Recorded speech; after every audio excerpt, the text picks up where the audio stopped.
Hi guys and welcome back to the channel Deepak Yadav Education. Welcome to the Daily Hindu News and Editorial Analysis of 1st of July 2023.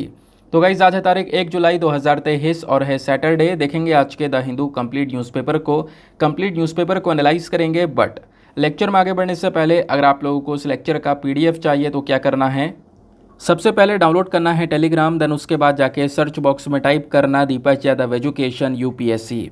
As you can see guys आप लोगों को ये वाला channel मिल जाएगा, इस पर click करना और जाकर इस चैनल को ज्वाइन कर लेना। ज्वाइन करने से फ़ायदा क्या होगा, यहाँ पर डेली बेसिस पर लेक्चर का पीडीएफ मिल जाता है, डेली करंट अफेयर के वीडियो का पीडीएफ मिल जाता है और डेली बेसिस पर बहुत सारे डिजिटल नोट्स मिल जाते हैं। ना वो बढ़ते हैं आगे बढ़ने से पहले हमेशा की तरह हम लोग अपने लेक्चर को एक मैप के क्वेश्चन के साथ स्टार्ट करेंगे। तो आज आप सभी लोगों को मैप में जाकर देखना है हस्तिनापुर वाइल्ड लाइफ सेंचुरी को कहाँ पर है ये एग्जैक्टली लोकेटेड, इसको अच्छे से मैप में देखना। देन उसके बाद आकर नीचे कमेंट सेक्शन में टाइप करना, जिससे कि आप लोग इसको लंबे समय तक याद रख पाओगे। साथ ही साथ एक क्वेश्चन सॉल्व करेंगे जो कि यूपीएससी प्रीवियस ईयर साल 2020 के प्रीलिम्स में पूछा गया था। डेली बेसिस पर हम लोग यहाँ पर एक प्रीवियस ईयर क्वेश्चन को भी सॉल्व करते हैं। क्वेश्चन क्या बोलता है, गोल्ड ट्रांच और जो रिजर्व ट्रांच है ये किस चीज़ को रेफर करता है। ऑप्शन नंबर ए, क्या ये वर्ल्ड बैंक का एक लोन सिस्टम है। ऑप्शन नंबर बी, क्या सेंट्रल बैंक का ये कोई ऑपरेशन है। ऑप्शन नंबर सी, क्या ये एक क्रेडिट सिस्टम है जो कि वर्ल्ड ट्रेड ऑर्गेनाइजेशन अपने मेंबर्स को प्रोवाइड करवाता है। ऑप्शन नंबर डी, क्या ये क्रेडिट सिस्टम है जो कि इंटरनेशनल मॉनेटरी फंड अपने मेंबर्स को प्रोवाइड करवाता है। तो इसका सही आंसर सभी को नीचे कमेंट सेक्शन में देना है, एटलीस्ट सभी को इसमें पार्टिसिपेट करना है, जैसे मैं आप लोगों से डेली बेसिस पर बोलता हूँ। बाय द वे इसका जो करेक्ट आंसर है वो मैंने आपको टेलीग्राम पर प्रोवाइड करवा दिया है, वहाँ से भी आप इसको चेकआउट कर सकते हो। और अगर वहाँ पर आंसर नहीं मिलता है तो भी कोई परेशान होने की ज़रूरत नहीं है, वीडियो के लास्ट में इसके करेक्ट आंसर का डिस्कशन हम लोग करेंगे। तो चलो शुभारंभ करते हैं और चलते हैं सबसे पहले थंबनेल वाले इंपॉर्टेंट आर्टिकल की तरफ। दोस्तों ये टॉपिक काफ़ी रेलिवेंट होने वाला है एग्जाम पर्सपेक्टिव से भी, साथ ही साथ में अवेयरनेस के पॉइंट ऑफ व्यू से भी।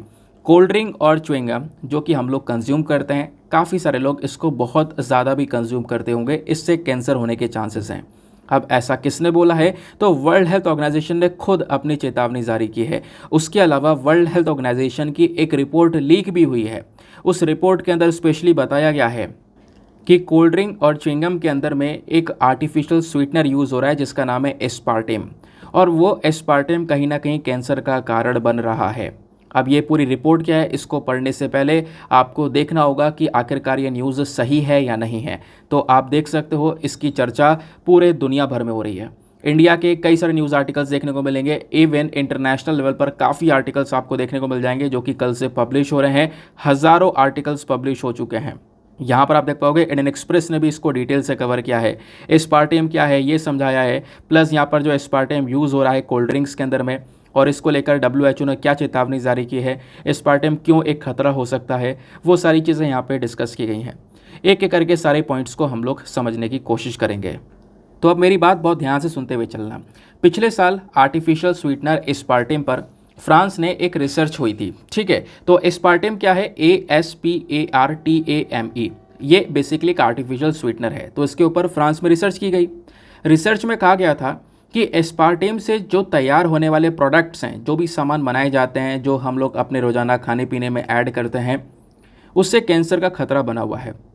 और अब रोज़ाना का कौन सा यहाँ पे आपका प्रोडक्ट हो गया खाने वाला, सॉफ्ट ड्रिंक हो गया, बहुत से लोग यहाँ पर बहुत पसंद है सॉफ्ट ड्रिंक, बहुत ज़्यादा कंज्यूम करते हैं। च्युइंगम हो गई, बहुत लोगों की हैबिट बनी हुई है भाई च्युइंगम चाहिए चाहिए।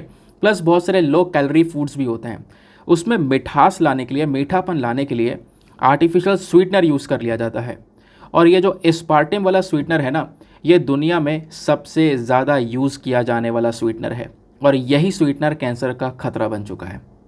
इवन वर्ल्ड हेल्थ ऑर्गेनाइजेशन ने भी बोला है कि जल्द ही इसे यानी एस्पार्टेम को क्या करेंगे, कैंसर का कारण बनने वाले जो केमिकल होते हैं इसके तौर पर लिस्ट में शामिल कर सकते हैं इसको।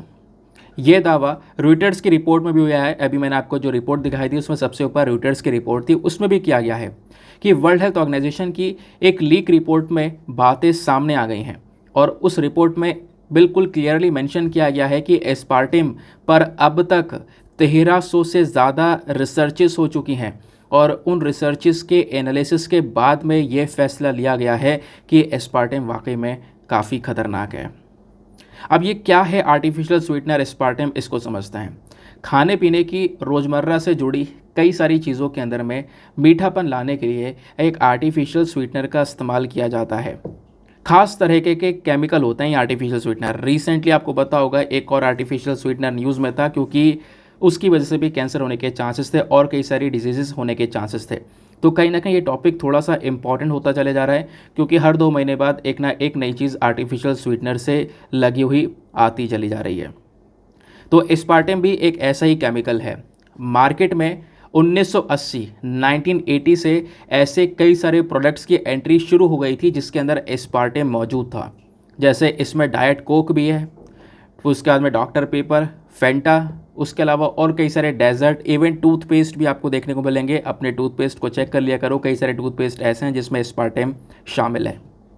रिपोर्ट में दावा किया गया है कि शुगर फ्री होने का दावा करने वाली जितनी भी खास कंपनियां हैं वो ना इसी केमिकल मौजूद होने वाले जो प्रोडक्ट्स हैं उनको यहाँ पर यूज़ कर रही हैं। ठीक है, मतलब कि कोई भी कंपनी अगर कह रही है यहाँ पे हमारा शुगर फ्री प्रोडक्ट है, ये इसमें कोई चीनी नहीं है, आपको हेल्थ के ऊपर कोई नुकसान नहीं पहुँचेगा, तो अगर चीनी नहीं है लेकिन उसमें फिर भी मिठास है तो कहीं ना कहीं ऐसे ही कोई आर्टिफिशियल स्वीटनर का यूज़ हो रहा है। अब आर्टिफिशियल स्वीटनर में कई प्रकार के केमिकल होते हैं, जैसे एस्पार्टेम, वैसे कई सारे और भी होते हैं। एस्पार्टेम को रोग फैलाने वाला केमिकल घोषित करने की जो बात है ना, ये कहीं ना कहीं इसके ऊपर अभी चर्चा हो ही रही है। इवन कैंसर को लेकर एक पूरी एजेंसी है हमारे पास में, international agency for research on cancer. इन्होंने बोला है कि देखो इसको तो वाकई में एक केमिकल ऐसा घोषित कर देना चाहिए जो कि डेंजरस हो, इसका यूज़ ना किया जाए। तो ये बातें अलग अलग इंटरनेशनल एजेंसीज़ भी ऑलरेडी यहाँ पर मेंशन कर रही हैं, सभी जगह पर बात हो रही है। और उसके बाद में जितनी रिपोर्ट पब्लिश हुई हैं उसको जो कंपनियां हैं वो रिपोर्ट गलत बता रही हैं।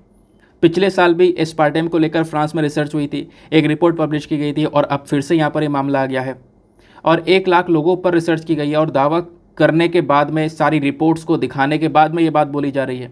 उसके बावजूद यहाँ पर जितनी भी कंपनियां हैं जो इस प्रकार के प्रोडक्ट्स को बना रही हैं, उन कंपनियों का कहना है कि ये गलत बात है, ऐसा रिपोर्ट्स में जो भी लिखा गया है वो बिल्कुल भी सही नहीं है। खैर, उनको अपना बिजनेस चलाना है तो वो यहाँ पर ये बात मेंशन भी करेंगे। नाउ अब थोड़ा सा यहाँ पर आपको एस्पार्टेम के बारे में पता होना चाहिए कि एस्पार्टेम एग्जैक्टली है क्या। दुनिया का सबसे ज़्यादा यूज़ किया जाने वाला लो कैलोरी वाला आर्टिफिशियल स्वीटनर है, जो कि पता है जो हमारी कॉमन चीनी जो होती है, चीनी नॉर्मल वाली, उससे 200 गुना ज़्यादा मीठा होता है ये। और इस आर्टिफिशियल स्वीटनर वाले केमिकल को डिस्कवर किया था जेम्स एम स्केलेटर ने, एक केमिस्ट थे, और 1965 में यहाँ पर इसको इंट्रोड्यूस किया गया था ताकि सुक्रोज को रिप्लेस किया जा सके। फिर उसके बाद यूएस की फूड एंड ड्रग एडमिनिस्ट्रेशन ने एस्पार्टेम को अप्रूवल दे दिया और अप्रूवल देने के बाद में 1981 में लगभग इस एस्पार्टेम का कुछ ड्राई फ्रूट्स के अंदर, जो ड्राई फूड्स बेसिकली हैं, उसके अंदर यूज़ किया जाने लगा। फिर 1983 के अंदर में जो हमारी कोल्ड ड्रिंक्स है, कार्बोनेटेड ड्रिंक्स हैं बेसिकली, उसके अंदर यूज़ किया जाने लगा। एस्पार्टेम बनता कैसे? तो ये 2 अमीनो एसिड से बनता है, एक होता है एस्पार्टिक एसिड और दूसरा होता है फेनेलेनिन। ये basically naturally occurring amino acids हैं, यानी बहुत सारे ऐसे फूड मिलते हैं मार्केट के अंदर में जिनमें प्रोटीन बहुत ज़्यादा है, उसके अंदर नेचुरली यहाँ पर ये एस्पार्टिक एसिड और फेनेलेनिन पाए जाते हैं। तो इन्हीं 2 अमीनो एसिड से ये जो हमारा एस्पार्टेम है वो बनता है। एस्पार्टेम एक ऐसा आर्टिफिशियल स्वीटनर है जिसका दुनिया भर में लोग यूज़ कर रहे हैं चीनी का सब्सटीट्यूट समझ के। हज़ारों फूड्स हैं, ड्रिंक्स हैं, उनके अंदर यहाँ पर लगातार यूज़ किया जा रहा है। इवन दुनिया भर में 100 से ज़्यादा देश आपको देखने को मिलेंगे, उसमें इंडिया भी है जिसने एस्पार्टेम के यूज़ को परमिशन दे रखी है। ठीक है, तो ये था यहाँ पर पूरा का पूरा एस्पार्टेम का कॉन्सेप्ट। आपसे कुछ भी पूछा जाएगा तो प्लीज़ यहाँ पर इसको ध्यान रखना। अच्छा, मुझे याद आ गया, मैं पढ़ाते पढ़ाते याद करने की कोशिश कर रहा था कि जो अभी रिसेंट में जो आर्टिफिशियल स्वीटनर न्यूज़ में था वो कौन सा था? वो था एराइथ्रेटॉल, ERYTHRITOL। चेक कर लेना, सही हूँ ना मैं? तो एराइथ्रेटॉल यहाँ पर इसकी स्पेलिंग है। तो रिसेंट यहाँ पे कुछ रिसर्चेस हुई थी जिसमें एराइथ्रेटॉल के बारे में, ये भी एक पॉपुलर आर्टिफिशियल स्वीटनर है और इसको तो डायरेक्टली बताया कि इससे हार्ट अटैक और स्ट्रोक हो सकता है, क्योंकि इसमें कुछ चीज़ें ऐसी हैं कि डायरेक्टली यहाँ पर ये क्या करता है, प्लेटलेट्स को साथ में इकट्ठा कर देता है जिससे ब्लड का फ्लो रुक जाता है। ब्लड का फ्लो रुकने की वजह से चोक होने के चांसेस होते हैं। ठीक है, ये रिसेंट वाली रिसर्चेस थी, तो दोनों को मैंने लिंक करके बता दिया है। तो एराइथ्रेटॉल और एस्पार्टेम, हो सकता है आगे कोई और न्यूज़ में आ जाए केमिकल, तो आपसे पूछा जा सकता है कि ये चीज़ें न्यूज़ में थी, ये क्या है? तो ये सारे के सारे आर्टिफिशियल स्वीटनर्स हैं। समझ गए? आगे आते हैं। नाउ नेक्स्ट पेज पर आएंगे, यहाँ पे आपके 3-4 आर्टिकल रेलिवेंट हैं। सबसे पहला आपको ये देखने को मिलेगा, इसको हम लोग GS paper number 2 polity, GS paper number 4 ethics, GS paper number 3 economy, तीनों पेपर से लिंक कर सकते हैं। क्या बात की जा रही है, तो हमारी केंद्र सरकार कुछ नए रूल्स एंड रेगुलेशंस को जारी कर रही है डार्क पैटर्न्स के खिलाफ में। डार्क पैटर्न्स क्या हो रहा है ना, आज के समय पर ऑनलाइन एडवर्टीजमेंट्स में बहुत ज़्यादा यूज़ हो रहा है। मैं आपको बताऊंगा डिटेल से डार्क पैटर्न होता क्या है, लेकिन मैं आपको एक ओवरव्यू देता हूँ, एक समझ देता हूँ कि एग्जैक्टली हम किस चीज़ के बारे में बात करने वाले हैं। आजकल क्या हो रहा है ना, जो ऑनलाइन वेबसाइट्स हैं, ऑनलाइन प्लेटफॉर्म है, एप्लीकेशंस हैं, वो बहुत ही ज़्यादा मतलब जो कस्टमर्स है उसको अपनी साइड में खींचने की कोशिश कर रहे हैं। कैसे? उन्होंने बहला फुसला के, कभी कभी यहाँ पर कह सकते हो कि कुछ ऐसी हरकतें हो जाती हैं बड़े बड़े प्लेटफॉर्म्स के माध्यम से कि भाई आपको कुछ एक्स्ट्रा चीज़ दे रहे हैं तो आपको अपना आईडी देना पड़ेगा, रजिस्टर करना पड़ेगा। आजकल ऐसा भी हो रहा है, आपको कुछ रिसर्चेस करना है, आप दूसरे प्लेटफॉर्म पर जाओगे तो प्लेटफॉर्म पे जैसे आप कंटेंट ओपन करोगे वहाँ पे क्या लिखा होगा, अगर एक कंटेंट डाउनलोड करना है तो फटाफट ईमेल से रजिस्टर कर लो, है ना। तो इससे क्या होगा, आपका ईमेल सीधा उनके पास पहुँच गया। या फिर नंबर से रजिस्टर कर लो तो नंबर आपका वहाँ पे पहुँच गया। इससे क्या होगा, फिर उनको अपना कोई कोर्स या कुछ भी बेचना होगा तो सीधा आपके कॉन्टैक्ट पर कॉन्टैक्ट जो है आते रहेंगे, कॉल पे कॉल आते रहेंगे। तो ऐसे यहाँ पे ऑनलाइन एडवर्टीजमेंट्स में जो ये डार्क पैटर्न जैसी चीज़ें वो बढ़ती चली जा रही हैं। ये मैंने आपको एक एग्जाम्पल दिया है, इसके बाद ऐसे हज़ारों चीज़ें हो रही हैं। वो सब क्या क्या हो रहा है वो भी चीज़ें मैं आपको आगे समझाऊंगा। तो अभी केंद्र सरकार क्या कर रही है, उन्होंने एक गाइडलाइन जारी की है इस डार्क पैटर्न के खिलाफ में कि ये डार्क पैटर्न कोई भी यूज़ ना करे। जो भी खासकर ऐसे पैटर्न, ऐसी एक्टिविटीज़ की जा रही हैं ऑनलाइन प्लेटफॉर्म्स के माध्यम से जो कि कहीं ना कहीं कंज्यूमर्स को मैनिपुलेट कर रही हैं, कंज्यूमर्स को अपनी तरफ खींचने की कोशिश कर रही हैं, बेफालतू में कंज्यूमर्स के ऊपर फोर्स कर रही हैं, तो ये चीज़ सही नहीं है, ये डार्क पैटर्न कहलाती है। और ये कहीं ना कहीं अनफेयर ट्रेड प्रैक्टिसेस भी हैं, ये गलत तरीके से व्यापार करने का तरीका है और इसके ऊपर अपनी चिंताएं जताई हैं सरकार ने। इवन यहाँ पर मेंशन किया है कि अब आपके लिए एक हेल्पलाइन नंबर जारी किया जा रहा है, ठीक है। तो अगर आपके साथ में ऐसा कुछ होता है, आपके साथ में ज़बरदस्ती किसी ऑनलाइन प्लेटफॉर्म पर आपको बहलाने फुसलाने की या फिर फोर्सफुली आपको अपने प्लेटफॉर्म पर खींचने की कोई कोशिश करता है, तो सीधा आप क्या कर सकते हो, आपके पास में एक हेल्पलाइन नंबर है 1915। क्या नंबर है? 1915। इस पर आप कॉल कर सकते हो या फिर एक व्हाट्सएप मैसेज भी कर सकते हो। व्हाट्सएप नंबर आपको ये देखने को मिलेगा 8800001915, ठीक है। ये व्हाट्सएप नंबर आपको देखने को मिलेगा, ठीक है। तो कोई भी डार्क पैटर्न्स को अडॉप्ट करता है और कोई यहाँ पर कंज्यूमर्स को परेशानी हो रही है तो सीधा यहाँ पर वो यहाँ पे हेल्पलाइन नंबर पर कॉल कर सकते हैं। उसके साथ बोला है कि भाई आप जो ऑनलाइन प्लेटफॉर्म से आपको ये हरकत करनी भी नहीं है, क्योंकि हमारे पास में ऑलरेडी कंज्यूमर प्रोटेक्शन एक्ट है। कंज्यूमर प्रोटेक्शन एक्ट क्या बात करता है, जितने भी कंज्यूमर्स हमारे ग्राहक हैं उनकी सुरक्षा की बात करता है ना। तो कहीं ना कहीं अगर ऑनलाइन प्लेटफॉर्म्स इस प्रकार का अनफेयर ट्रेड प्रैक्टिस करेंगे, गलत तरीके से व्यापार की कोशिश करने की कोशिश करेंगे, तो सीधा सीधा यहाँ पर इस कानून का उल्लंघन हो रहा है। और डार्क पैटर्न्स सीधा कंज्यूमर्स के ऊपर में इम्पैक्ट डालता है। जो ऑनलाइन प्लेटफॉर्म से वो ट्रिक खेलने की कोशिश करते हैं कि एक बार इसको फंसा लिया जाए, एक बार यहाँ पर ले आया जाए। कभी कभी ऐसा होता है कि आप किसी वेबसाइट पर एंटर कर जाओ तो वहाँ से निकलना मुश्किल हो जाता है। क्यों? क्योंकि आपको एग्जिट का बटन नहीं मिलता। वो भी बेसिकली डार्क पैटर्न के अंदर में आ गया। तो ये हो रहा है ऑनलाइन प्लेटफॉर्म्स के ऊपर में। कभी कभी आपके ऊपर ज़बरदस्ती दिया जाता है कि यहाँ पर मतलब सब्सक्रिप्शन ट्रैप कर लिया जाता है आपको, है ना। या फिर कहीं पर आपका कि भाई आपको इतना ऑफ मिल रहा है तो इस ऑफ को लेने के लिए रजिस्टर कर लो अपने आप को फटाफट। ऐसी चीज़ें होती हैं प्लेटफॉर्म्स के ऊपर में। तो वो सब किस चीज़ के अंदर आते हैं? डार्क पैटर्न के अंदर में आती हैं। आपका डेटा निकालने की कोशिश की जा रही है, आप सतर्क रहो। हर जगह पर सीधा ईमेल डालने की कोशिश मत क्या करो। आजकल ऑनलाइन प्लेटफॉर्म पर बहुत सारी वेबसाइट्स हैं, सीधा आपसे ईमेल, आपको मोबाइल नंबर मांगते हैं। कभी भी ऐसा मत किया करो। मैं देखता हूँ काफ़ी लोग हर जगह पर यहाँ पर मतलब जहाँ जहाँ पे मांगा है फटाफट डाल दिया। एक बार पढ़ तो लो क्या है वो, क्या नहीं है, उसके बारे में थोड़ा सा सर्च कर लो, क्योंकि आपका वो पर्सनल डेटा है और वो पर्सनल डेटा आपका नंबर सीधा बैंक अकाउंट से लिंक है, बाकी सारी चीज़ों से लिंक है, तो आपको एक भारी लॉस हो सकता है। समझ रहे हो इस बात को? अब डार्क पैटर्न्स होते क्या हैं, पहले इसको समझ लेते हैं। डार्क पैटर्न्स बेसिकली एक अनएथिकल चीज़ है। आप समझ ही चुके हो, अनएथिकल है, बिल्कुल सही नहीं है।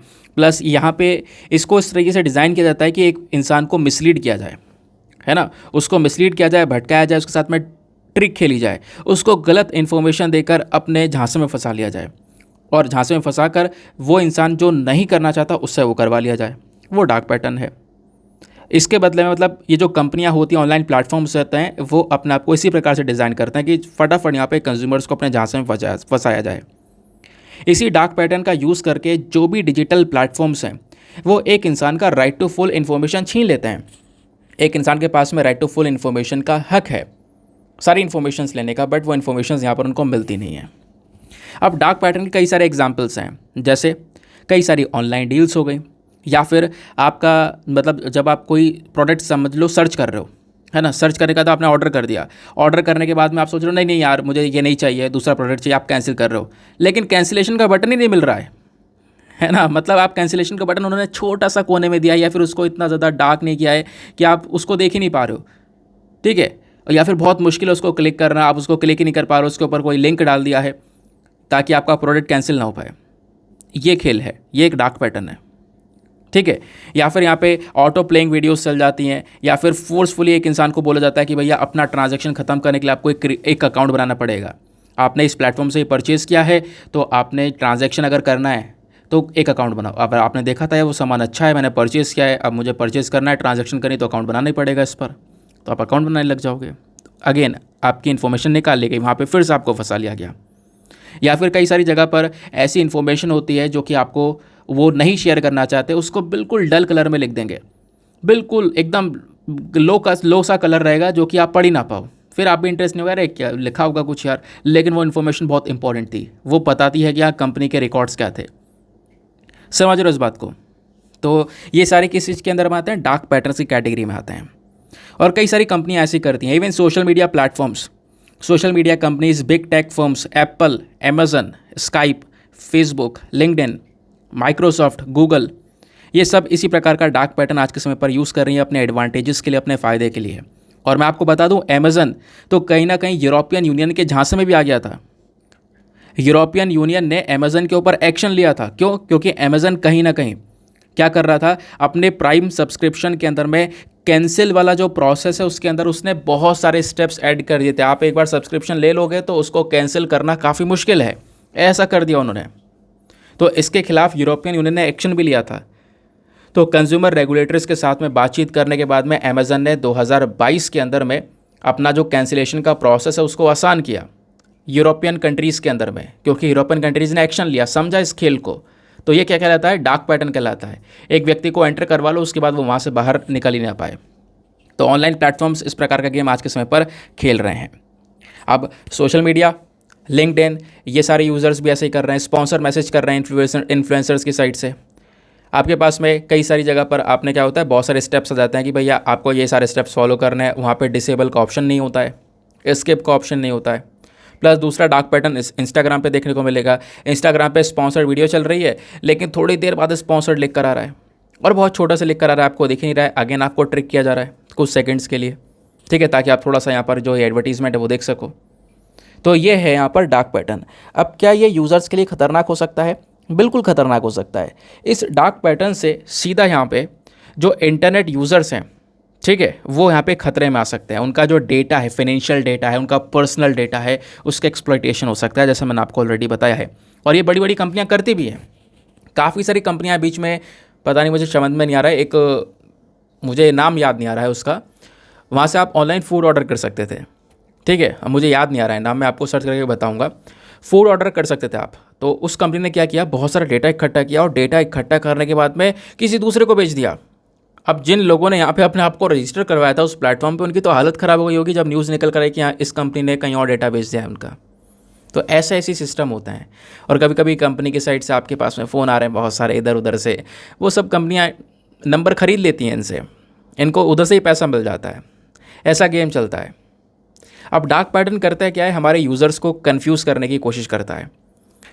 ऑनलाइन सिस्टम में यहाँ पर मतलब जो सिंपल स्टेप्स है उसको और ज़्यादा कठिन बना देगा आपके लिए। आपने एक बार साइन इन करने का ऑप्शन तो बहुत आसान होता है, आप फटाफट साइन इन कर लो, लेकिन वहाँ से बाहर निकलना, उसको कैंसिल करना, तो उसमें यहाँ पे आपको मल्टीपल स्टेप्स फॉलो करने पड़ते हैं, ठीक है। बार बार यहाँ पे ओके पक्का करना चाहते हो, ये मतलब पक्का इसको अनइंस्टॉल करना चाहते हो, नहीं करना चाहते हो, ऐसे आपको बहुत सारे क्वेश्चन पूछे जाते हैं। उसके बाद जाके यहाँ पे आप काम कर पाते हो अपना, समझ गए। तो ये डार्क पैटर्न है। इसी को रोकने के लिए यहाँ पे क्या है, सरकार ने अभी हेल्पलाइन नंबर जारी किया है, प्लस बोला है कि इसके ऊपर सख्त से सख्त जो एक्शन है वो लिए जाएंगे, क्योंकि इस प्रकार की चीज़ें हमारे कंज्यूमर प्रोटेक्शन एक्ट के अंदर में सेक्शन 2 क्लॉज 9 के अंदर तहत यहाँ पे कह सकते हो हमारे कंज्यूमर राइट्स को प्रोटेक्शन देने की बात करती हैं, जो हमारे ग्राहक हैं उनके अधिकारों की सुरक्षा करने की बात करती हैं। तो कोई भी ऐसी हरकत होती है, फॉल्स इन्फॉर्मेशन शेयर की जाती है, फॉल्स एडवर्टीजमेंट्स होता है, तो उसके खिलाफ यहाँ पर एक्शन लिया जाएगा।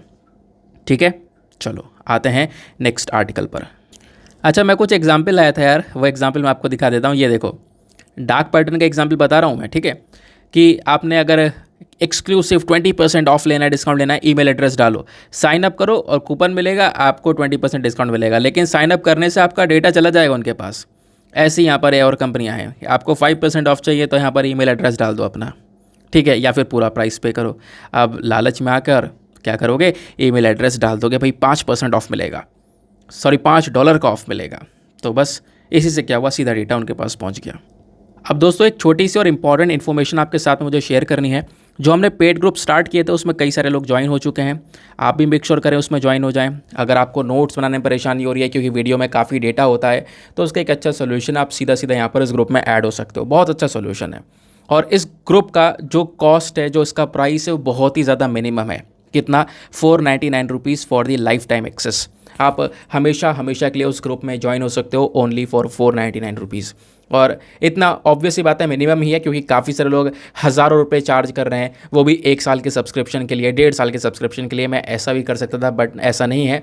आप यहाँ पे पूरा फ़ायदा उठा सकते हो और उस ग्रुप में आपको बहुत कंटेंट मिलता है। और उस ग्रुप की वैल्यू, मतलब जो आप अमाउंट लगाओगे ना, वो मैं आपको विश्वास दिलाता हूँ कि आप ग्रुप में एंटर होने के बाद में आप देखोगे 1 महीने में आपको अमाउंट रिकवर हो जाएगा, जबकि आपको एक्सेस बहुत लंबे समय का मिल रहा है। और बहुत सारे फ़ायदे हुए हैं, लोगों के बहुत अच्छे अच्छे मैसेजेस मैंने रिसीव किए हैं। आपको सर्चिंग का ऑप्शन, बहुत सारे फ़ायदे, कैसे आप ले सकते हो इस ग्रुप के फ़ायदे को, उसकी इन्फॉर्मेशन ऑलरेडी मैंने एक वीडियो में शेयर की है। उस वीडियो का लिंक मैंने यूट्यूब वीडियो के नीचे डिस्क्रिप्शन बॉक्स में दे रखा है। तो जो डिस्क्रिप्शन बॉक्स है उसके नीचे जो डेमो वीडियो है उसका लिंक दिया हुआ है, आप उस लिंक को क्लिक करके वो वीडियो देख लो। जो भी बेनिफिट्स होंगे उसके हिसाब से यहाँ पर आप इस ग्रुप को ज्वाइन कर सकते हो, ठीक है। फिर उसके बाद में ग्रुप ज्वाइन करने के लिए करना क्या है, आपको एक व्हाट्सएप नंबर दिया गया है 8534873368। इस व्हाट्सएप नंबर पर एक मैसेज कर देना अगर आप इंटरेस्टेड हो कि हाँ मैं इंटरेस्टेड हूँ, मैं ग्रुप को ज्वाइन करना चाहता हूँ, I want to join this group. कोई भी मैसेज कर देना, आपको उधर से मैसेज आएगा और वहाँ पे सारी इन्फॉर्मेशन आपके साथ में शेयर की जाएगी कि कैसे कैसे पेमेंट का प्रोसेस होगा, लिंक वगैरह मिलेगा, सब कुछ प्रोवाइड करवाया जाएगा। देन उसके बाद में आप ग्रुप को ज्वाइन कर पाओगे। बाकी एक छोटी सी चीज़ और है, मेक श्योर करना वीडियो पर जो लाइक का बटन है उसको प्रेस कर देना। और एक छोटा सा टारगेट है दोस्तों हमारा 5K प्लस लाइक्स का, जिसको आप अचीव करवा सकते हो। साथ ही साथ मेरे साथ में इंस्टाग्राम पे कनेक्ट कर सकते हो। इंस्टाग्राम पे जाना, सर्च बॉक्स में लिखना दीपक यादव एजुकेशन, ये प्रोफाइल मिलेगा और यहाँ पे आप मेरे साथ में पर्सनली जुड़ पाओगे।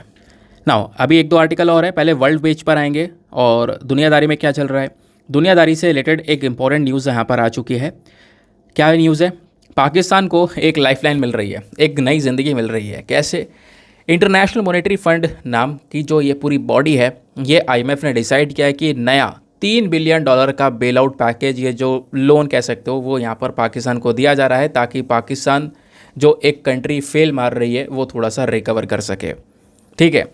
अब देखो बहुत ही समय लग गया इस लोन को अप्रूव करते करते, but finally international monetary fund ने अग्री कर दिया है कि ठीक है, हम यहाँ पर $3 बिलियन पाकिस्तान को प्रोवाइड करवाएंगे, क्योंकि इनकी स्थिति काफ़ी ज़्यादा गंभीर है। इनकी इकॉनमी की धज्जियाँ उड़ चुकी हैं, ठीक है, इकॉनमी के हालत बहुत ज़्यादा ख़राब है। इसको लेकर डिस्कशन लंबे समय से चल रहा था, लग नहीं रहा था लोन ये अप्रूव हो पाएगा, बट अप्रूव कर दिया गया। तो जो मिस्टर पॉटर हैं, IMF के मेंबर जो हैं, ठीक है, तो IMF के ऑफिशियल मेंबर हैं, उनका कहना यह है कि पाकिस्तान की इकॉनमी ने पिछले कुछ टाइम में बहुत ही ज़्यादा प्रॉब्लम फेस किए हैं। जैसे पिछले साल एक खतरनाक बाढ़ आई थी, उस बाढ़ की वजह से क्या हुआ, लगभग 1800 लोगों की जान गई थी पाकिस्तान में और $30 बिलियन का डैमेज हुआ।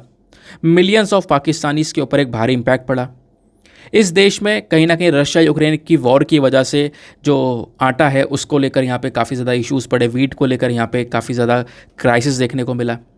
फिर उसके बाद में यहाँ पर बोला जा रहा है ये तो स्थिति थी ही, उसके अलावा कंडीशंस और ज़्यादा बदतर पे बदतर होती चली गई। इनका ट्रेड डेफिसिट बहुत ज़्यादा बड़ा है, केवल ये लोग इंपोर्ट कर रहे हैं, एक्सपोर्ट के नाम पर कुछ कर ही नहीं रहे हैं, एक्सपोर्ट के नाम पर कुछ नहीं हो पा रहा है, थोड़ा सा कम ही एक्सपोर्ट है।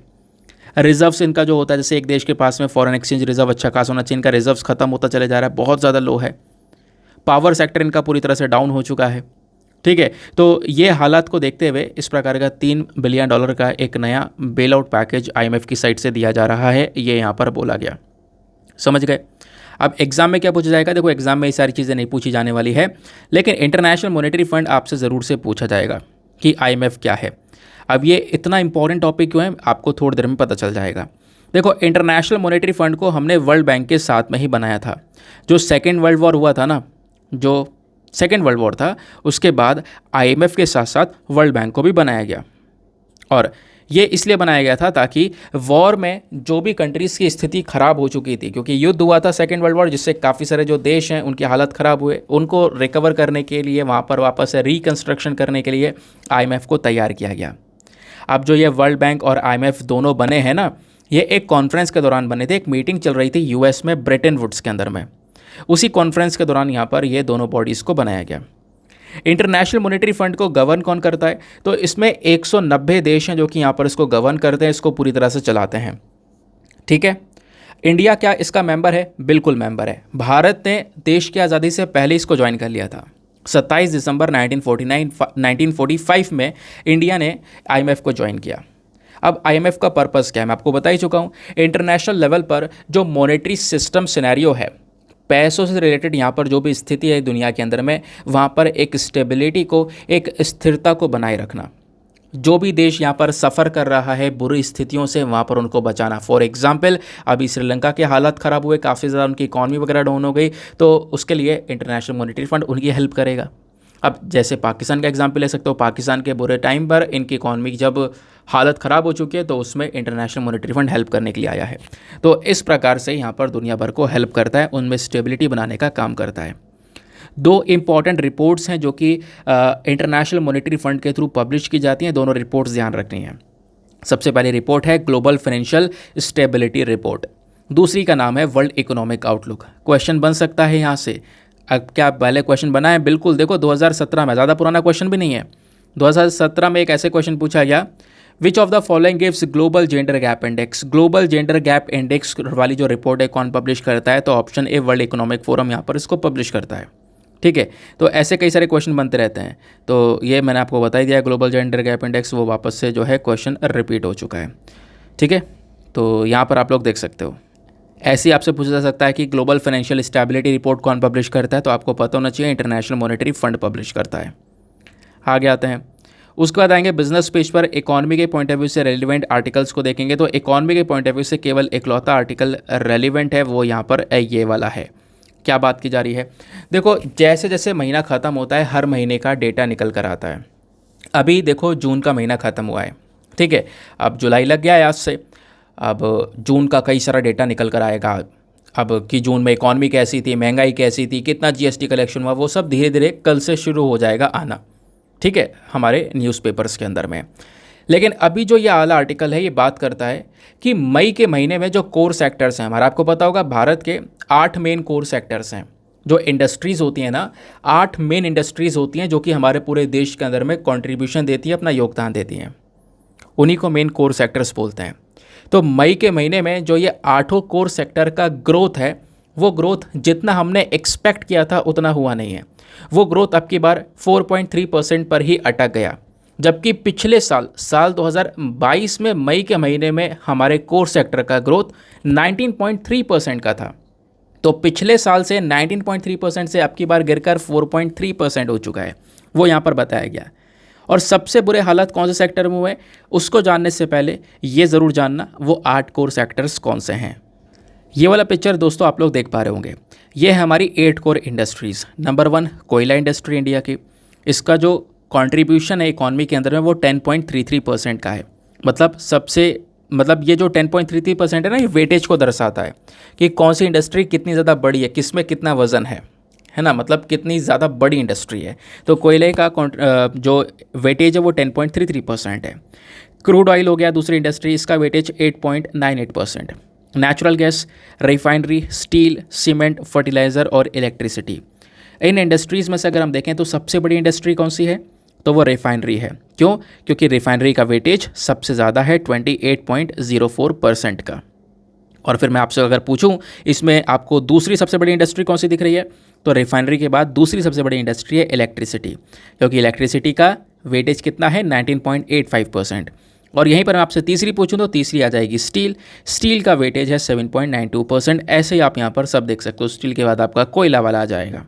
ठीक है, समझ गए इस बात को। सबसे बड़ी इंडस्ट्री रिफाइनरी, देन उसके बाद में इलेक्ट्रिसिटी। ये हमारी 8 मेन कोर इंडस्ट्रीज़ हैं, इनको हमेशा चेक किया जाता है। तो अब की बार मई 2023 के अंदर में जो नेचुरल गैस का प्रोडक्शन है और इलेक्ट्रिसिटी का प्रोडक्शन है, ये अब की बार काफ़ी कम हुआ है। 0.3% से यहाँ पर कॉन्ट्रैक्शन यानी गिरावट देखने को मिली है। और कोयले के सेक्टर के अंदर भी, मतलब कोयले का सेक्टर 2022 में मई के महीने में 33.5% था, जो कि अब की बार गिरकर 7.2% हो चुका है। तो यहाँ पर भी ज़्यादा एक्सपेंशन हुआ नहीं है। बाकी फर्टिलाइज़र का सेक्टर हो गया, स्टील हो गया, सीमेंट हो गया, सब में थोड़ी थोड़ी गिरावट हुई है अब की बार मई 2023 में।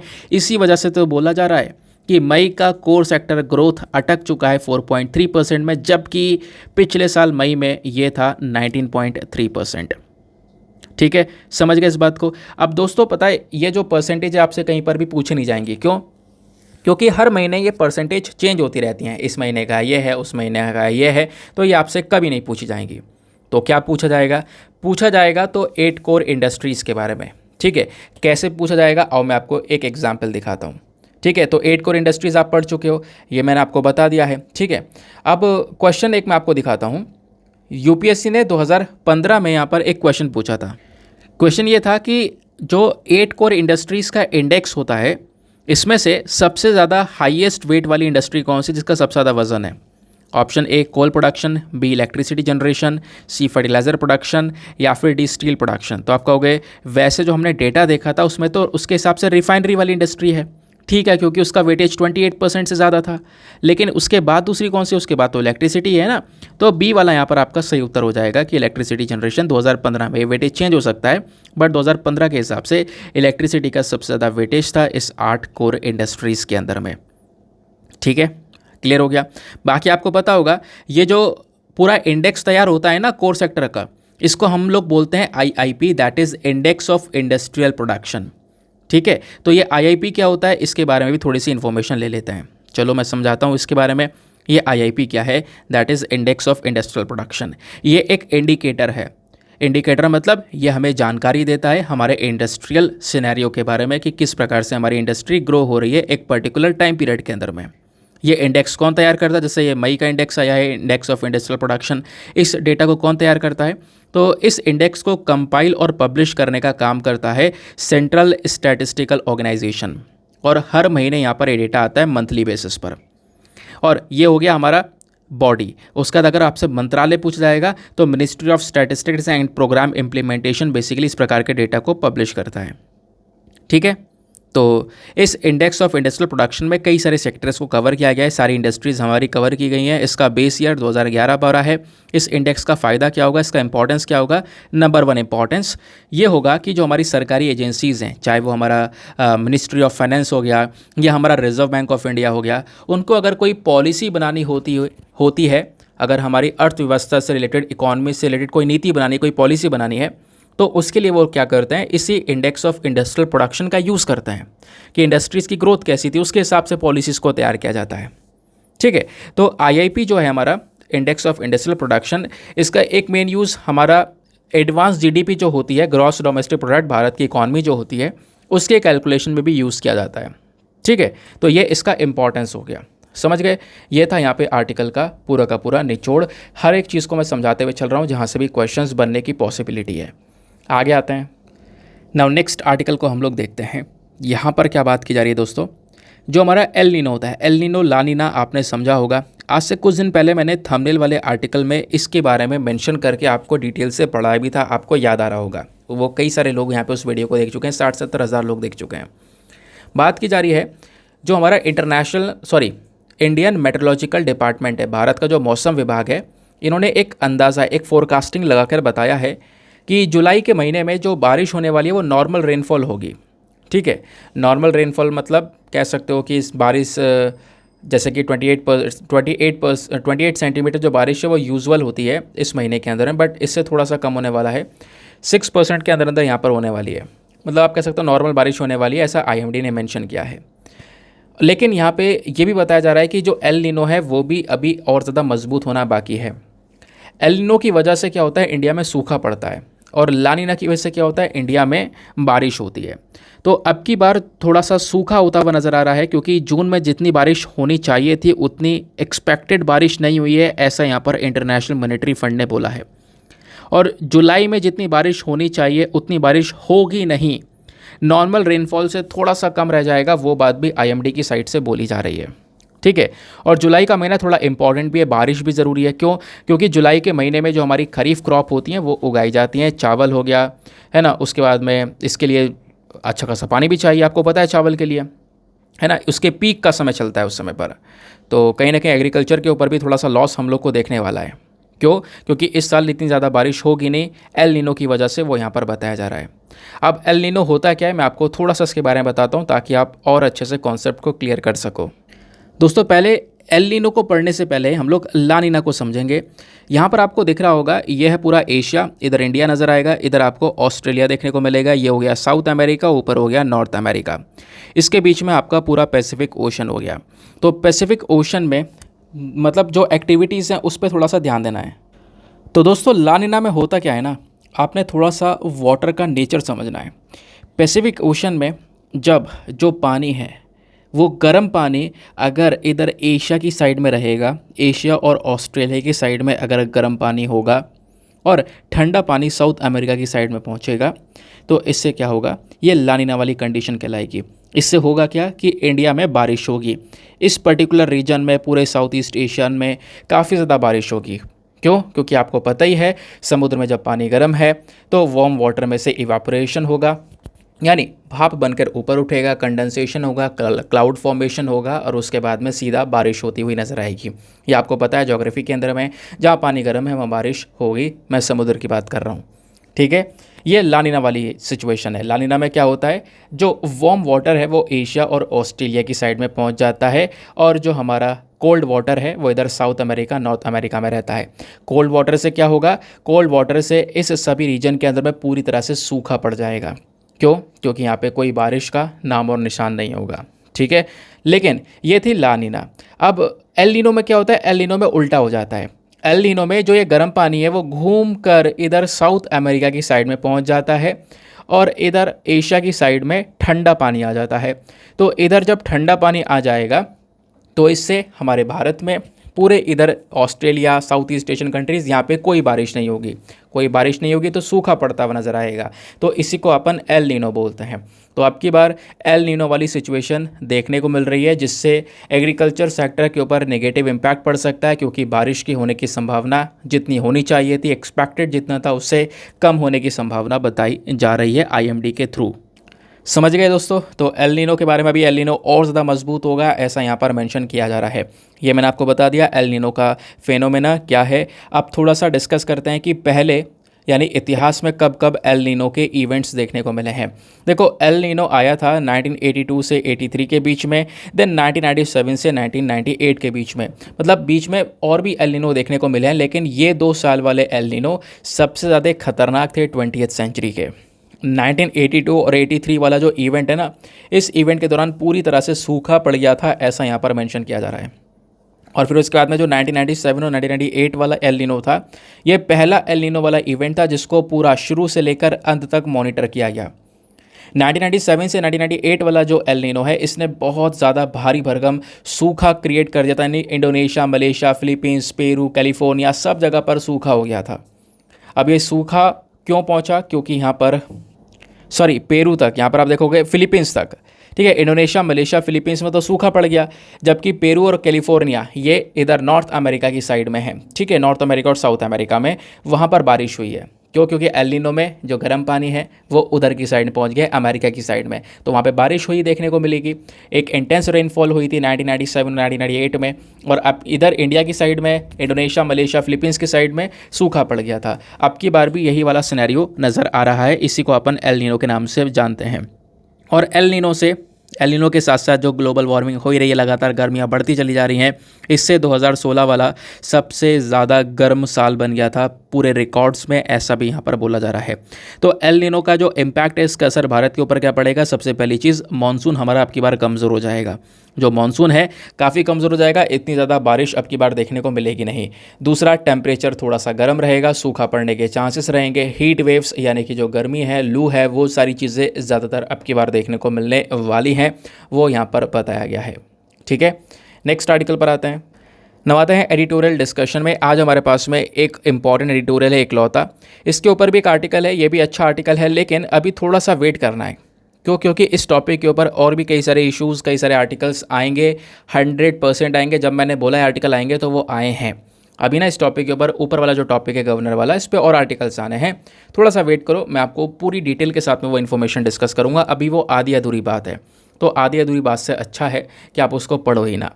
जब आ जाएगा वो सही से सारी इन्फॉर्मेशन साथ में लेकर आऊँगा नोट्स के फॉर्म में, तब यहाँ पे हम उसको डिस्कस करेंगे। ठीक है, लेकिन अभी ये आर्टिकल जो आपको स्क्रीन पर दिख रहा है, ये थोड़ा ज़्यादा इंपॉर्टेंट है।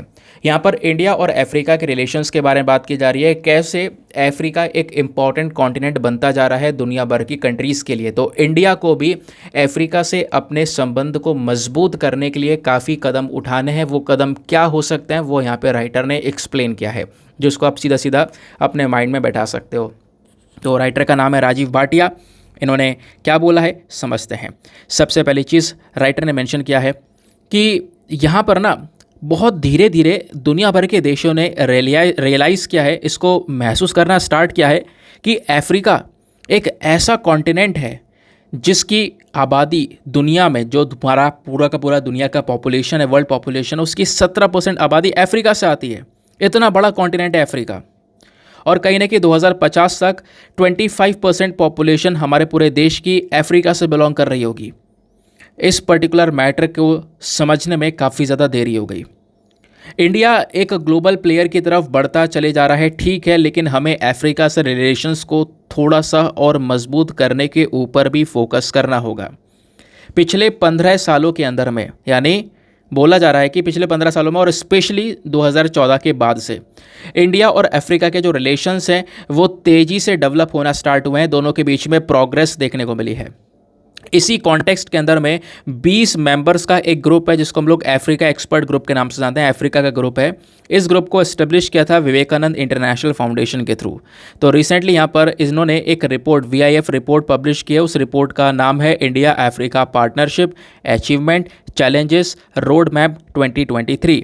और इस रिपोर्ट में कई सारे एस्पेक्ट्स डिस्कस करें कि जहां पर इंडिया अफ्रीका को फ़ायदे हो रहे हैं, और उसी बेसिस पर राइटर ने कुछ रिकमेंडेशन भी दिए हैं कि हमें इंडिया और अफ्रीका को क्या करना चाहिए। लेकिन उससे पहले राइटर ने बताया है अफ्रीका के इम्पोर्टेंस को, कि दोस्त हमें पहले इम्पोर्टेंस समझना होगा अफ्रीका का, अफ्रीका की महत्वपूर्णता आज के समय पर क्या है। रिपोर्ट ने यह बताया कि अफ्रीका में डेमोग्राफिक चेंज हो रहा है, पॉपुलेशन को लेकर चेंजेस आए हैं, इकॉनमी बदली है, पॉलिटिकल सिनेरियो चेंज हुए हैं, सोसाइटी के अंदर काफ़ी सारे चेंजेस आए हैं। जो ये पूरे के पूरे मंच ऑफ चेंजेस आपको देखने को मिलेंगे, इसकी वजह से एक अच्छा इम्पैक्ट अफ्रीका में देखने को मिल रहा है। बट कोविड की वजह से थोड़ी बहुत प्रॉब्लम्स हुई हैं, लेकिन कोविड की वजह से कई सारे ऐसे देश हैं जिन्होंने एक दूसरे से मदद मांग के उभरे हैं। अफ्रीका एक ऐसा देश है जिसने धीरे धीरे करके अपने आप को ट्रांसफॉर्म किया है, खुद से किया है। कोई इनकी मदद करने इतना पहुंच नहीं रहा था। कुछ कंट्रीज़ ने कुछ मदद मिली है, लेकिन जिस लेवल पर मदद मिलनी चाहिए थी वैसी नहीं मिली है। तो अफ्रीका धीरे धीरे खुद से ही ट्रांसफॉर्म हो पाया है, ऐसा यहाँ पर मेंशन किया गया। अफ्रीका में कई सारे देशों में प्रॉपर डेमोक्रेसी है, शांति है, प्रोग्रेस है, हर चीज़ यहाँ पे नज़र आ रही है। इवन इथियोपिया, सूडान और सेंट्रल अफ्रीकन रिपब्लिक, ये देश आपने जब भी सुने होंगे तो मतलब आप समझ रहे होंगे लड़ाइयों के बारे में, कॉन्फ्लिक्ट्स के बारे में, क्योंकि इन देश में हमेशा लड़ाइयाँ रहती हैं। देखो, ये देश कहीं ना कहीं अलग अलग जंगों से जूझ रहे हैं, लेकिन फिर भी थोड़ा थोड़ा यहाँ पर इन्होंने अपना यहाँ पर पीस को मेंटेन कर रखा है। काफ़ी सारे चैलेंजेस इन देशों में नज़र आ रहे हैं, बट फिर भी यहाँ पर इन्होंने फोकस किया है कि हम लोग, यानी ये जो देश है खासकर, ये स्पेशली पीस, प्रोग्रेस और डेमोक्रेसी के ऊपर मेन फोकस कर सके। उसके बाद राइटर बोलते हैं कि भैया अफ्रीका के पीछे, इस पूरे कॉन्टिनेंट के पीछे, क्योंकि अफ्रीका में कई सारी कंट्रीज़ आती हैं, इस कॉन्टिनेंट के पीछे कई सारे देश लगे पड़े हैं। China, Russia, US, European union, Japan, Turkey, United Arab Emirates, ये सभी देश अफ्रीका से अपने संबंधों को मजबूत करने में लगे हैं। क्यों? क्योंकि अफ्रीका में काफ़ी बड़ा मार्केट एक्सेस मिल सकता है उनको। प्लस अफ्रीका में बहुत सारी एनर्जी है, मिनरल है, सिक्योरिटी है, गोल्ड है, डायमंड है, बहुत सारी चीज़ें ऐसी हैं जिससे कि यहाँ पर जो देश हैं ये अमीर हो सकते हैं, इनको बहुत फ़ायदा हो सकता है। सबसे इंपॉर्टेंट चीज़ क्रिटिकल मिनरल्स, कुछ ऐसे मिनरल्स, रेयर अर्थ एलिमेंट्स कुछ ऐसे मिनरल्स जो कि दुनिया में बहुत मुश्किल से पाए जाते हैं, जिनको निकालना बहुत मुश्किल है, वो अफ्रीका में प्रेजेंट है। ठीक है, काफ़ी सारी जो सोने की खदानें हैं वो अफ्रीका में प्रेजेंट हैं। तो कहीं ना कहीं यहाँ पर ये देश सभी लगे पड़े हैं अफ्रीका से संबंध को मजबूत करने में, ताकि यहाँ से ज़्यादा से ज़्यादा मिनरल्स को, ज़्यादा से ज़्यादा जो वेल्थ है उसको निकाला जा सके। और चाइना इसमें सबसे आगे है। मैं आपको बता दूं, चाइना की जो नीतियां हैं बहुत ही ज़्यादा मजबूत हैं। 2000 से, साल 2000 से ही चाइना अफ्रीका का एक सबसे बड़ा इकोनॉमिक पार्टनर बना हुआ है। एक रिपोर्ट आती है, उस रिपोर्ट ने ये बताया कि चाइना का जो रोल है अफ्रीका में, वो एक इंफ्रास्ट्रक्चर डेवलपर की तरह है। बहुत सारा इंफ्रास्ट्रक्चर, चाहे रेलवे हुआ या बहुत सारा और इंफ्रास्ट्रक्चर हुआ, उसको यहाँ पर चाइना ने अफ्रीका में डेवलप किया है। द फाइनेंशियर की तरह यहाँ पर देखा जाता है। चाइना लगातार फाइनेंस यानी पैसा का सपोर्ट लगातार अफ्रीका को दे रहा है। चाइना ने अपना ढेर सारा पैसा जो है अफ्रीका में इन्वेस्ट कर रखा है आज के समय में।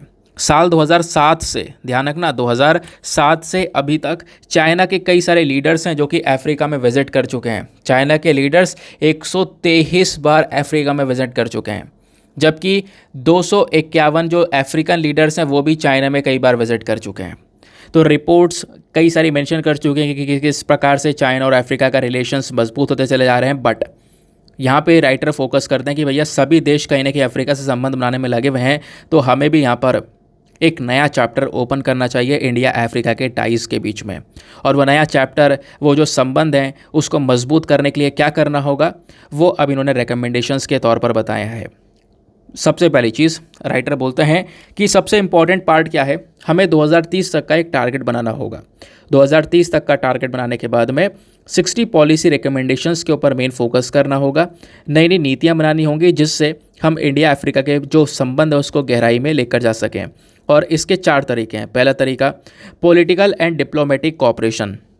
देखो, जो आजकल कोऑपरेशन हो रहा है इंडिया और अफ्रीका के बीच में, जो मीटिंग्स वगैरह हो रही हैं वो इतनी ज़्यादा नहीं हो रही हैं, उसको मजबूत करना होगा। जो हमारे लीडर्स हैं इनके बीच में समिट्स रखने होंगे। इंडिया अफ्रीका फोरम समिट होता है, एक इस प्रकार का पूरी मीटिंग होती है। और पता है, इंडिया अफ्रीका जो फोरम समिट हुआ था लास्ट, वो 2015 में हुआ था, तब से अभी तक कोई समिट हुआ ही नहीं है। तो आपने इन चीज़ों के ऊपर ध्यान देना होगा। फिर उसके बाद में जो स्ट्रैटेजिक डायलॉग पार्टनर्स है दोनों देशों के, मतलब एक तरफ अफ्रीका हो गया, पूरा कॉन्टिनेंट हो गया, इधर इंडिया हो गया। इंडिया के एक्सटर्नल अफेयर मिनिस्टर को यहाँ पे पूरी एक मीटिंग भी लॉन्च करनी होगी और 2023 में मीटिंग लॉन्च करनी होगी।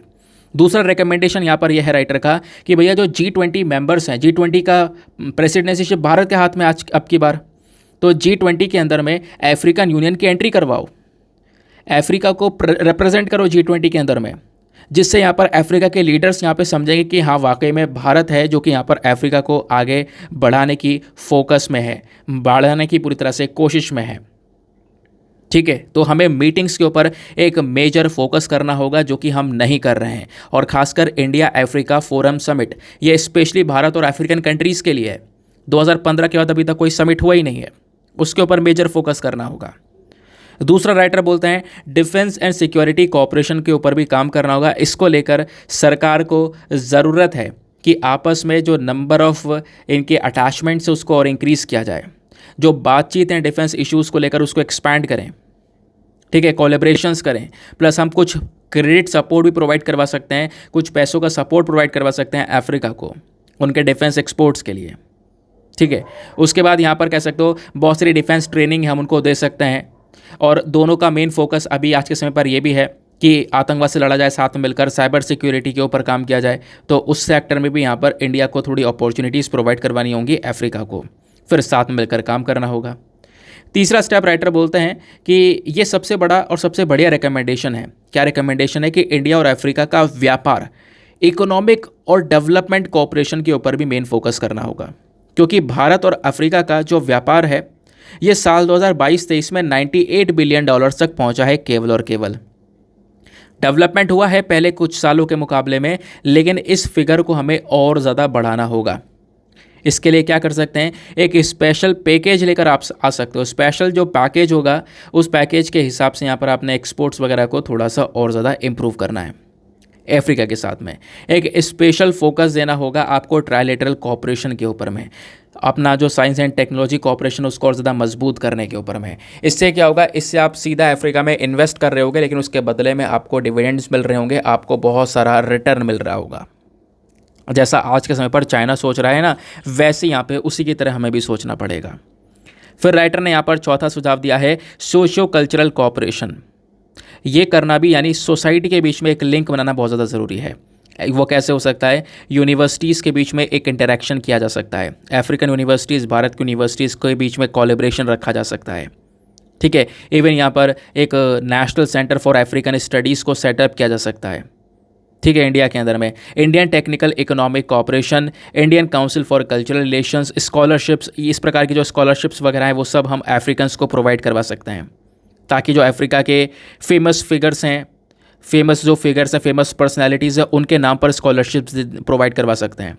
इससे क्या होगा? अफ्रीका सोचेगा इंडिया कितना ज़्यादा इंपॉर्टेंस दे रहा है, और होगा भी, ऑब्वियस सी बात है, इंडिया इंपॉर्टेंस ही दे रहा होगा।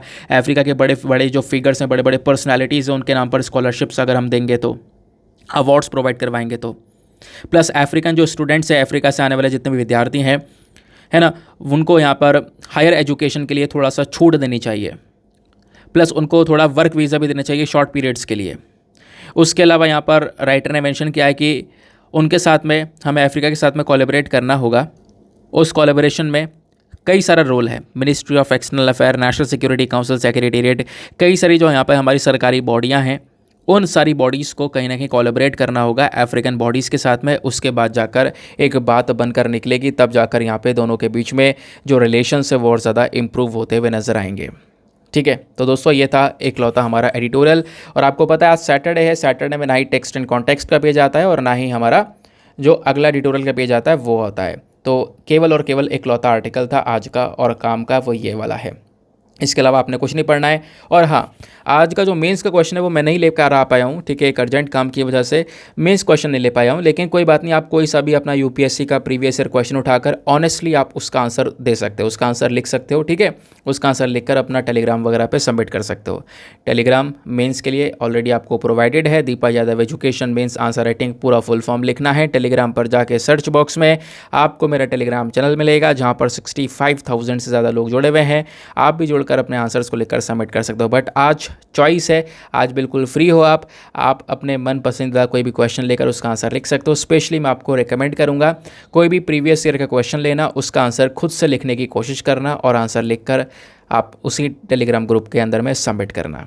ठीक है, चलो आते हैं नेक्स्ट आर्टिकल पर। ना दोस्तों, यहाँ पे जो अगला आर्टिकल है ये बात करता है तूर दाल के बारे में। तो पिछले कुछ समय पर जो तूर दाल है, इस दाल के दाम बहुत ही ज़्यादा बढ़ चुके हैं। ठीक है, तो दाम बढ़ने के पीछे का रीज़न क्या है? अब की बार ना साल 2022-23 के अंदर में या इसके लेटेस्ट ईयर के अंदर में तूर दाल का प्रोडक्शन इतना ज़्यादा हुआ नहीं है, और प्रोडक्शन ना होने की वजह से मार्केट में नहीं पहुंचा है। अब ऑब्वियस सी बात है, डिमांड है, सप्लाई नहीं है, इससे क्या हुआ? इसके दाम बढ़ गए। अब दाम काफ़ी ज़्यादा बढ़ चुके हैं। तो इसी दाम को कंट्रोल करने के लिए, इस प्राइसेस को कंट्रोल करने के लिए भारत ने डिसाइड किया है कि हम लोग 12 लाख टन के आसपास जो ये तूर दाल है इसको इम्पोर्ट करेंगे इस साल। तो ये पिछले साल से कई गुना ज़्यादा होने वाला है, लेकिन ये करना ही पड़ेगा अगर हमें प्राइस जो ये लगातार बढ़ रहे हैं इसको थोड़ा सा कंट्रोल करना है। तो तूर दाल जो है ये कहीं ना कहीं आज के समय पर एक प्रॉब्लम बन चुका है। पिछले साल की कंपैरिजन में अब की बार प्राइस, इस साल जो दाम है इसके 25% ज़्यादा है। 128 कितने 128 या 129 रुपये पर केजी के हिसाब से यहाँ पर तूर दाल आपको मिल रहा है। लेकिन अब की बार हमारे देश में इसका प्रोडक्शन जो है वो काफ़ी ज़्यादा कम रह गया है। पिछले साल जो तूर दाल का प्रोडक्शन था वो 39 लाख टन्स था और अब की बार 30 लाख टन्स हैं, जबकि डिमांड हमारी ज़्यादा है।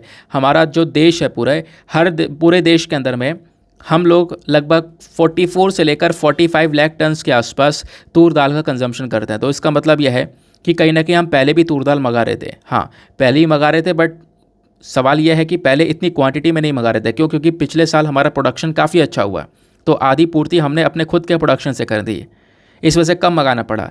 लेकिन इस बार यहाँ पे प्रोडक्शन कम रह गया है, तो इस वजह से ज़्यादा मंगाना पड़ रहा है ताकि हम लोग इसकी पूरी पूर्ति कर सकें, प्लस जो ये प्राइस बढ़ रहे हैं इसके ऊपर थोड़ा सा कंट्रोल लगा सकें। तो अभी यहाँ पर तूर दाल कहाँ से मंगाने वाले हैं? तो स्पेशली हम लोग म्यांमार के अलावा ईस्ट अफ्रीकन कंट्रीज़ हो गई, ठीक है, यहाँ से स्पेशली जो ये तूर दाल है वो आने वाला है। समझ गए? बाकी यहाँ पर पिछले साल भी हमने इंपोर्ट किया था, लेकिन पिछले साल प्रोडक्शन अच्छा था तो ज़्यादा इंपोर्ट नहीं करने पड़ा। बट अब की बार प्रोडक्शन ख़राब है हमारे देश का ही, तो कहीं ना कहीं ज़्यादा इंपोर्ट करना पड़ेगा। समझ गए? आगे आते हैं ना, अगले आर्टिकल पर आते हैं। नेक्स्ट आर्टिकल में बात की जा रही है व्लादिमीर पुतिन और पीएम मोदी के बीच में फ़ोन कॉल पर बातचीत हुई है। अभी आपको पता होगा पीएम मोदी यूएसए के विजिट पर गए, यूएसए के साथ साथ फिर उधर आते हुए इजिप्ट के विजिट पर गए। तो अब यूएसए से आने के बाद में सीधा इन्होंने यहाँ पर फ़ोन पर बात की है व्लादिमीर पुतिन, जो कि रशिया के प्रेसिडेंट हैं। तो व्लादिमीर पुतिन के साथ में डिस्कशन बेसिकली यूक्रेन में जो चल रहा कॉन्फ्लिक्ट है, जो ये पूरा विवाद है, पूरा युद्ध है, इसको कैसे रोका जा सकता है, इसके ऊपर सारे डिस्कशंस किए गए थे। और इस पूरे कॉन्वर्सेशन के दौरान जो भी बातचीत हुई है, इस पूरे बातचीत के दौरान पीएम मोदी ने कई सारी चीज़ों के ऊपर फोकस किया है। स्पेशली आपको पता होगा कि अभी 4 जुलाई को शंघाई कोऑपरेशन ऑर्गेनाइजेशन की एक मीटिंग होने वाली है। तो उसके ऊपर यहाँ पे रशिया आएगा नहीं आएगा, प्लस 4 जुलाई को हमारा एक और मीटिंग होगी, मतलब 4 जुलाई को शंघाई कोऑपरेशन ऑर्गेनाइजेशन की मीटिंग होगी। उसके अलावा अगस्त में ब्रिक्स की मीटिंग होगी, अगेन इंडिया रशिया मिलेंगे। फिर सितंबर में G20 का समिट होगा, अगेन इंडिया रशिया मिलेंगे। तो इस साल कई सारी मीटिंग्स ऐसी होंगी जहाँ पर इंडिया, रशिया, चाइना स्पेशली तीनों साथ में आने वाले हैं। ठीक है। फिर उसके बाद में अभी कुछ दिनों पहले मैंने आपको पढ़ाया भी था कि रशिया के अंदर हालात थोड़े बुरे हो चुके हैं, गृह युद्ध की सिनेरियो बन रहा है। क्यों? क्योंकि रशिया के अंदर का जो खुद का इनका बनाया हुआ प्राइवेट मिलिट्री ग्रुप है, वैगनर ग्रुप ने कहीं ना कहीं यहाँ पर डिसाइड कर लिया था कि अब हम रूल करेंगे और व्लादिमीर पुतिन को सत्ता से हटा देंगे। तो जो भी यहाँ पर डिस्टर्बेंस क्रिएट हुआ था रशिया में रिसेंटली, वो सारा डिस्टर्बेंस भी अभी डिस्कस किया गया है इस फ़ोन कॉल पर, वो यहाँ पर बताया गया।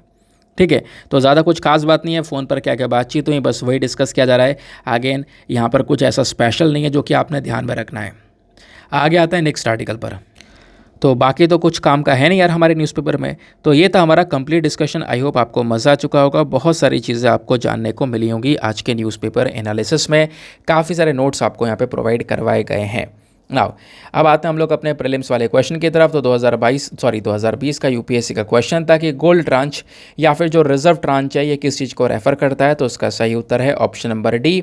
ये बेसिकली एक प्रकार का क्रेडिट सिस्टम है जो कि इंटरनेशनल मॉनेटरी फंड अपने मेंबर्स को प्रोवाइड करवाता है। ठीक है। तो आप ये समझ सकते हो, जो मैंने भी आपको इकॉनमी वाले पेज पर, वर्ल्ड पेज पर मैंने आपको समझाया था कि इंटरनेशनल मॉनेटरी फंड से जो पाकिस्तान है ना, उसको पैसा दिया जा रहा है। तो आप समझ सकते हो इंटरनेशनल मॉनेटरी फंड पूरा का पूरा टॉपिक कितना रिलेवेंट है कि यूपीएससी ने 2020 में एक प्रश्न पूछ लिया था कि गोल्ड ट्रांच, रिजर्व ट्रांच ये किस चीज़ को रेफर करता है। तो एक क्रेडिट सिस्टम है IMF का अपने मेंबर्स के प्रति।